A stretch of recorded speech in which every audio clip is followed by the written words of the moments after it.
So good afternoon everybody. Mind को लेके मैं नेक्स्ट वीडियो में आपका स्वागत है। मैं अब तक आपसे डिस्कस कर चुका हूँ कि हमारे माइंड के 3 हिस्से होते हैं, कॉन्शियस, सबकॉन्शियस और अनकॉन्शियस। और लाइफ में हम देखेंगे हो क्या रहा है, तो ये है कि जैसे मान लीजिए आपका ब्रेन है, तो ब्रेन में कुछ इन्फॉर्मेशन इकट्ठा हो रही है लगातार। आप अपने आप से पूछें कि कल आप क्या कर रहे थे इस समय, तो धीरे धीरे आपको याद आने लगेगा। तो इसका मतलब हमारे भीतर कुछ है जो इन्फॉर्मेशन को कलेक्ट कर रहा है। तो बेसिक मैकेनिज्म ये लाइफ में कि ब्रेन से इन्फॉर्मेशन कॉन्शियस माइंड में जाती है, कॉन्शियस से सबकॉन्शियस और सबकॉन्शियस से अनकॉन्शियस। और लाइफ में जीवन जीने के लिए हमें इस इन्फॉर्मेशन को एक्सेस करना पड़ता है उल्टे पैटर्न में। उल्टा पैटर्न मतलब अनकॉन्शियस से सबकॉन्शियस, सबकॉन्शियस से कॉन्शियस, कॉन्शियस से ब्रेन। जैसे अभी का एग्जांपल ले लीजिए, जब मैंने आपसे ये प्रश्न नहीं पूछा था कि कल आप क्या कर रहे थे, तो आपके अंदर अलग थॉट्स चल रहे होंगे, अलग मेमोरी आप एक्सेस कर रहे होंगे, कॉन्शियस मेमोरी जनरली, कुछ विचार आपके अंदर चल रहे होंगे।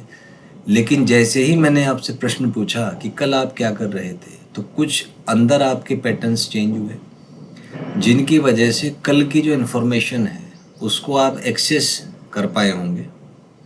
तो उसमें ये जो मैकेनिज्म है, जो पैटर्न्स का चेंज है, जो इन्फॉर्मेशन एक्सेस का चेंज है, इसी को हम न्यूरल पैटर्न बोलते हैं। तो कल की जो इन्फॉर्मेशन है वो आपके अनकॉन्शियस माइंड में स्टोर होगी, उसको आप सबकॉन्शियस में लाए होंगे, उसके बाद वो कॉन्शियस माइंड में आया होगा और फिर वो आपके ब्रेन तक आया होगा और अपने मुंह के थ्रू आपने वो बताया होगा कि जी कल मैं ये कर रहा था। तो the basic process involved is storing and retrieval of information from mind to brain and brain to the mind. And your academic success or success in any field depends on the process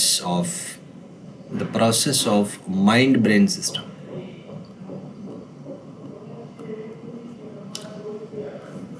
तो जो अच्छे students होते हैं, जो topper students हैं या जो professionals हैं, अपने अपने काम में जो दक्ष हैं, उन्होंने ये प्रोसेस पे वो कमांड कर लेते हैं।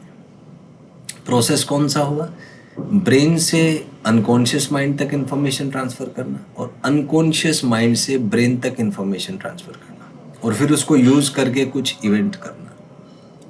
तो अगर आप भी चाहते हैं कि आप अपने अपने फील्ड में एक्सपर्ट बने, प्रोफेशनली या एकेडमिकली या पर्सनल लाइफ में, तो you have to command on the process आपको सीखना पड़ेगा कि परफॉर्मेंस की प्रक्रिया क्या है, ब्रेन और माइंड किस तरीके से रिलेट हों ताकि आप प्रोसेस को सीख पाएँ।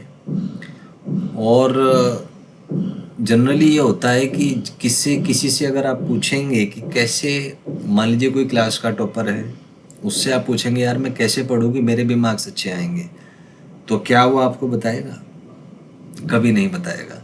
टॉपर स्टूडेंट्स कभी नहीं बताते सामान्य स्टूडेंट्स को कि वो न्यूरल पैटर्न, वो प्रोसेस क्या है जिसके थ्रू वो इतना अच्छा स्कोर कर पाते हैं एग्ज़ाम में।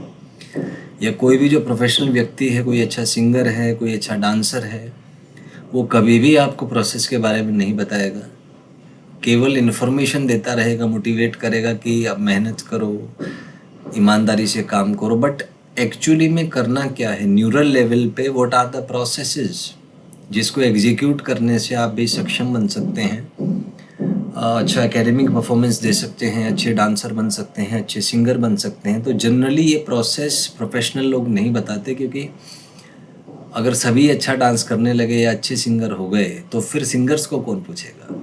लाइफ का एक रूल है, नीड एंड डिमांड का है। तो अगर बहुत ज़्यादा कोई चीज़ सुलभ हो जाती है, कोई चीज़ आसान होती है, तो उसका वैल्यू नहीं रहता। अगर सभी डांसर बन जाएं या टॉपर बन जाएं या सिंगर बन जाएं तो कोई वैल्यू नहीं रहेगा उसमें। टॉपर बनने का वैल्यू तब तक ही है जब तक लिमिटेड लोग ही टॉपर हैं। हर कोई अगर टॉपर हो जाएगा तो उनमें उसका कोई वैल्यू नहीं रहेगा। So this is reality of life. तो main thing is about the process. और ये जो पूरा वीडियो है मेरा, इसका पर्पज़ ये है कि प्रोसेस को डिकोड करना, उसको लर्न करना, उसको अप्लाई करना और अपडेट करना,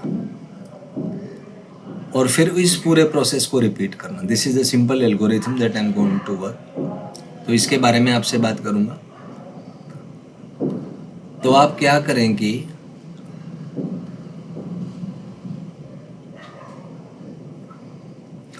एक सिंपल सा स्टेप याद रखें। This is the brain and this is the mind.